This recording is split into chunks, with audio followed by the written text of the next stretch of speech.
যেরকম কাফনের কাপড় নিয়ে এসেছি, 17 কোটি মানুষ কাফনের কাপড় নিয়ে রাস্তায় নামুক, এটা নিশ্চয়ই আপনারা চান না। আমাদের অন্তরের ভিতরে যে আগুন জ্বলেছে, আমরা চাই আপনারা এই আগুনের উত্তাপ উপলব্ধি করুন। আর সাবধান করে দিতে চাই, যদি এই আগুনের উত্তাপ আপনারা উপলব্ধি করতে ব্যর্থ হন, উপলব্ধি করতে না চান, পাত্তা দিতে না চান, তাহলে এই আগুন আপনাদের মসনদকে পুড়িয়ে ছারখার করে দেবে। চোখের সামনে আমার বাপকে খুন করে ফেললে যতটা না কষ্ট পেতাম, আমার স্ত্রীর সম্ভ্রমহানি হলে যতটা না কষ্ট পেতাম, আমার মাকে হত্যা করা হলে যতটুকু না কষ্ট পেতাম, চোখের মনি সন্তানকে ছিন্ন বিচ্ছিন্ন করে ফেললে যতটুকু না কষ্ট পেতাম, তার চেয়ে লক্ষ কোটি গুণ বেশি কষ্ট আমরা পেয়েছি। ওটা আন্দোলন তো অল্প কিছু মানুষের আন্দোলন ছিল, সেখান থেকে হাসিনাকে পালাতে হয়েছে।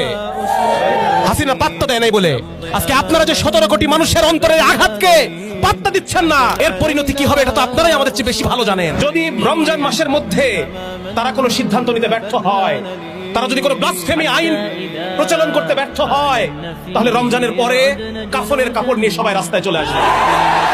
যেই জমিনে আল্লাহকে চ দিয়ে গালি দেওয়া হয়, যেই জমিনে রাসূলকে চ দিয়ে গালি দেওয়া হয়, সেই জমিনে আমি আর বাঁচতে চাই না।